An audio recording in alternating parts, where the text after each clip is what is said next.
vabim k besedi na temo, kako si lahko pomagamo z odprto znanostjo pri načrtovanju gozdnih učnih poti in gospodarjenju z urbanimi gozdovi. Z nami je kolegica, izvoli.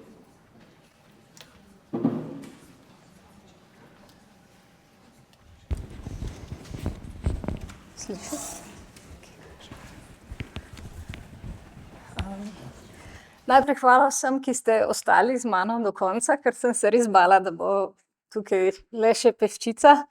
Tako da hvala lepa. Sem Vera Zgonik in sem trenutno zaposlena kot podatkovna skrbnica na Biotehniški fakulteti na projektu Spoznaj, ki ga financira Evropska unija in Ministrstvo za visoko šolstvo, znanost in inovacije prek načrta za okrevanje in odpornost. In Univerza v Ljubljani se je odločila en del denarja nameniti za ljudi, ki bodo pomagali raziskovalcem pri raziskovalnih podatkih. Vem, da tista količina logotov in dolžina tistega naslova ne obeta nič dobrega, ker vem, da pravijo dosti babic kilo vodete, ampak včasih to pomeni tudi dvojčke. Tako da upam, da boste v tej predstavitvi dobili kakšno idejo za dejavnosti v gozdu, na gozdnih učnih poteh ali v urbanem gozdu, pa kakšno idejo, kako poiskati informacije. Sem šla jaz nazaj, eno preveč. Kako lahko grem nazaj? Evo. Kaj naredimo najprej, ko načrtujemo nove gozdne učne poti ali pa načrtujemo prenovo že obstoječe gozdne učne poti ali pa drugih oblik druženja v urbanem gozdu, ali pa ko načrtujemo karkoli, mogoče je izjema načrtovanje družine, ampak pri vsem ostalem pa ponavadi začnemo s pregledom literature. Tako da tam pogledamo, kaj so že naredili, preizkusili, kakšne rezultate so dobili, pa kakšne omejitve ima kakšna metoda. Nekaj je primerno za gorski svet, ni primerno za nižino, nekaj je primerno za iglast gozd, ni primerno za listnat, kakorkoli. Potem pa lahko zberemo ideje, ki so primerne za našo konkretno pot, ki jo že obstaja, pa jo hočemo nadgraditi, ali pa za novo, kakorkoli. Te ideje prilagodimo svojemu terenu, svojim zahtevam, svojim znamenitostim, skombiniramo in dobimo nekaj unikatnega in bolj zanimivega, kot je bilo prej. Zakaj bi morali gledati zdaj v literaturo? Najbolj enostaven razlog je, da ne ponavljamo istih napak, ki jih je naredil že nekdo drug. Drug pa je, da najdemo nove rešitve s kombinacijo preizkušenih metod. Kaj pa lahko v tem primeru vse iščemo? Kako lahko pot izgleda glede na določen teren, glede na naravne dejavnosti, kaj lahko tam počnemo? Bomo vse povedali, nekaj so že. Ideje, kako se povežemo z uporabniki, do raznih majhnih detajlov, kako naj sploh kakšna pot izgleda ali pa kakšen detajl na poti. Če začnemo čisto pri osnovi, lahko pogledamo, kako postaviti pot, katere vrste dreves in katera drevesa vključiti. Seveda, krajinarji bojo boljše vedeli, kako speljati samo arhitekturo sprehajalnih poti, pri tem je treba vedno imeti v mislih ciljno populacijo, če bo to populacija gibalno oviranih, starejših ali pa mogoče staršev z vozički, ker upam, da ne bojo več samo mame z vozički. Potem mora biti seveda poti dovolj široke, da lahko ti vozički potujejo po njih in dovolj položne. In ciljni populaciji večinoma tudi prilagodimo sam izgled tabel, kažipotov, ki so, in drugih dodatkov, ki so na učni poti. Učne poti v naravi seveda niso vedno samo gozdne, čeprav lahko grejo tudi skozi gozd, to je recimo naravoslovna učna pot ob Hublju. In če imamo nekje v bližini svoje gozdne učne poti kakšno naravno znamenitost, jo seveda poskušamo vključiti, to je edino smiselno. Čim več narave, tem boljše, ne. In da se dotaknemo Rožnika še z malo bolj rožnate plati, drevesne poti so lahko tudi v urbanem gozdu, tole recimo je Senkova pot v ljubljanskem Tivoliju na Rožniku, nič kontroverzna. Seveda pa, kot je že Maja lepo predstavila, lahko ob gozdni poti postavimo tudi gozdne knjižnice. Tukaj se lahko navdihnemo v literaturi po zunanji arhitekturi. Vem, da bojo to delali arhitekti, ampak veliko boljše bojo prilagodili stvari, če jim boste povedali, kaj si želite imeti. In lahko se tudi po notranjem dizajnu zgledujemo po drugih idejah, ne, ker ko tole sliko človek vidi, si res reče, zakaj pa ne branje v gozdu, a ne.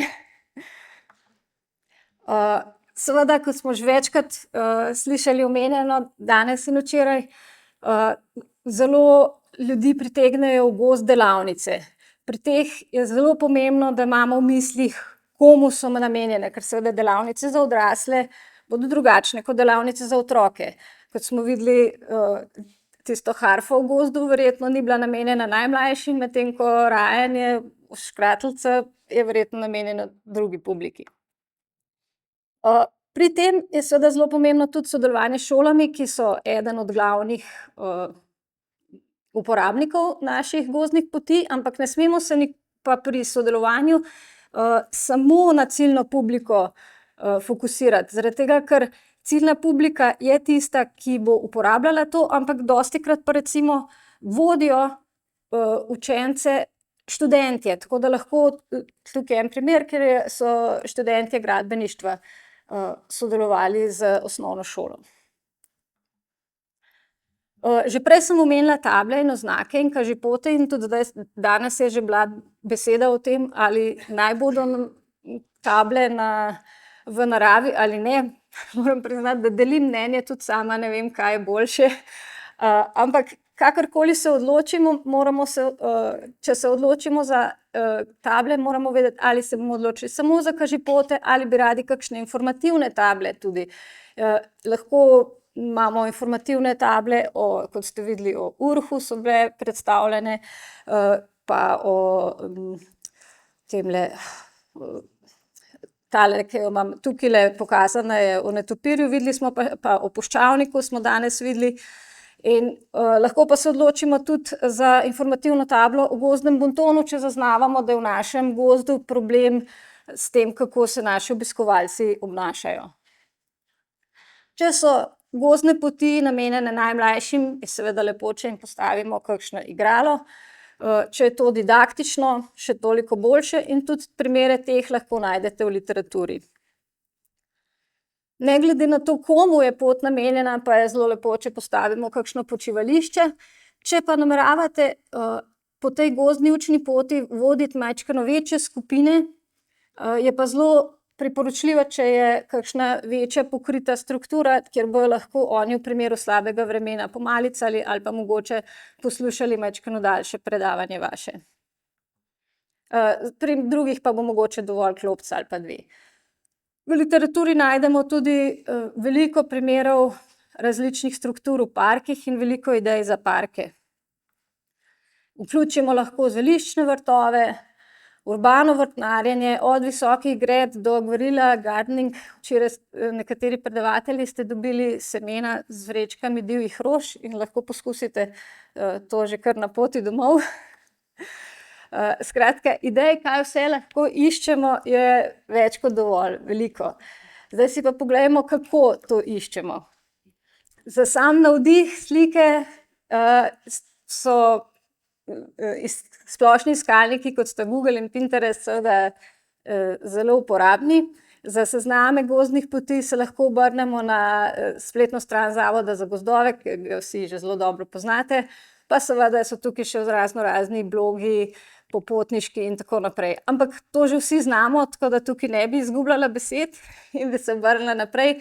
Kako načrtujemo, kadar hočemo zares načrtovati našo pot in pogledati dejansko študije, se navadno obrnemo na strokovne revije. Tuje strokovne revije imajo navadno problem z dostopom. Tam boste dostikrat naleteli na problem z dostopom, sploh če niste zaposleni na univerzi. Nam je malo lažje. Poleg tega je tam problem tudi to, da tam ni nobenih zaključnih del študija, ni diplom, magisterijev, doktoratov, ničesar. Medtem ko bi vi za vaše, če pa vi načrtujete pot v Sloveniji, boste pa zelo verjetno pogledali to, kako so drugje v Sloveniji to naredili in bi radi videli te primerjave. In tukaj nam lahko na pomoč priskočijo repozitoriji.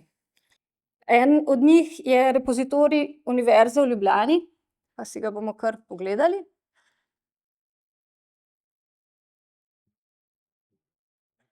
In takole izgleda iskanje.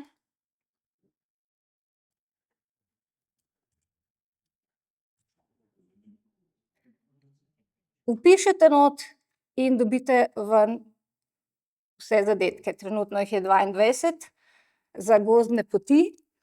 In kot ste videli, nisem mi bilo treba nikamor vpisati, nihče me ni spraševal za moj e-naslov, nihče ni nič hotel od mene, enostavno pridem, se vpišem in iščem. In to je to. In to je prosto dostopno vsem, celi javnosti. V repozitoriju Univerze v Ljubljani, to sem imela za vsak slučaj, če ne bi delalo, v repozitoriju Univerze v Ljubljani lahko najdete vse diplomske, vse magistrske, vse doktorske naloge vseh študentov Univerze v Ljubljani. Poleg tega najdete tam tudi članke strokovne, ki so jih napisali slovenski avtorji, pa tudi veliko monografij najdete. Tako da se zelo splača ga pogledati, kadar iščete kaj takega. Kaj pa sodelavci iz Inštituta za gozdove, Gozdarskega inštituta, kje pa najdete njihove stvari? Oni imajo pa svoj repozitorij, so vključeni v digitalni repozitorij raziskovalne organizacije Slovenije DIROS. Takole izgleda in to vse so razni inštituti, ki so vključeni vanj. Takole izgleda iskanje po DIROS in kot vidite, tukaj so strokovna dela, enako sem iskala gozdne poti in tukaj kot vidite, tukaj so strokovna dela sodelavcev iz slovenskih inštitutov, ampak ne samo članki, pač pa tudi poročila. Tako da, če bo kdo kdaj iskal kakšna poročila, bo mogoče to celo tukaj prej našel, kot če gre brskat po spletni strani od določenega inštituta, vsaj moje izkušnje so bile, da je bilo tukaj hitreje. Zdaj, to vse se sliši krasno, obstaja pa en majhen problemček pri naši prekrasni slovenščini, namreč, da imamo pregibanje besed. Zaradi tega je slovenščina lepa, ampak ne olajša pa ravno iskanja iskalnikom. Zato, če vi iščete pod gozdne poti, ne boste dobili istih rezultatov, to kot če iščete gozdna pot. To lahko elegantno se izognemo temu problemu, če damo zvezdico na koncu osnove besede in pišemo gozd-dn, zvezdica, pot, zvezdica, ampak v tem primeru dobimo pa ogromno, ker dobimo vse, kar je v zvezi z gozdom. Tako da, dostikrat se potem zgodi, da rajši iščeš po vseh možnih sklanjatvah. In to se dogaja pri vseh iskalnikih in pri repozitoriju Univerze v Ljubljani in pri DIROS-u. Tako da par nasvetov, ko boste iskali, napredno pa enostavno iskanje ne data istih rezultatov, niti nobeden od njiju ne da, niso vse od naprednega ni v enostavnem in vse od enostavnega ni v naprednem, čeprav mogoče to neintuitivno, ampak imata zelo drugačna algoritma. Eden išče bolj po frazi, ampak tudi ni čisto enostavno, skratka, ni isto, splača se poskusiti oboje pa videti, kaj vam da tisto, kar si želite, oziroma ponavadi bo vsak dal nekaj. Krajšanje besed zvezdico sem že povedala, je lahko zelo priporočljivo, hkrati pa vam širša fraza da več rezultatov in v tem primeru morate več zadetkov pregledati. Tukaj bi si seveda želeli pomoč umetne inteligence, da tega ne bi bilo treba na roke delati, ampak po veliko izkušnjah sodelavcev bi vas pri tem opozorila, ker se umetna inteligenca marsikateri članek kar izmisli, ga sploh ne obstaja.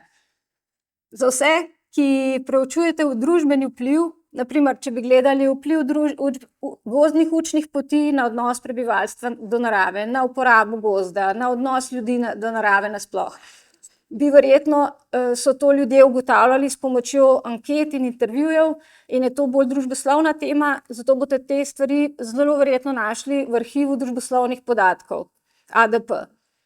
To je že zelo repozitorij z dolgo tradicijo in se zelo veliko najde tudi tam noter. Druga dva, Clarin, ki je jezikoslovje, pa je Eliksir, ki trenutno še nima spletnega vmesnika, pa verjetno ne bosta za vas primerna trenutno. če bi radi ubili več muh na en mah, lahko enostavno greste pogledat na nacionalni portal Odprte znanosti in tam iščete hkrati po vseh slovenskih repozitorijih.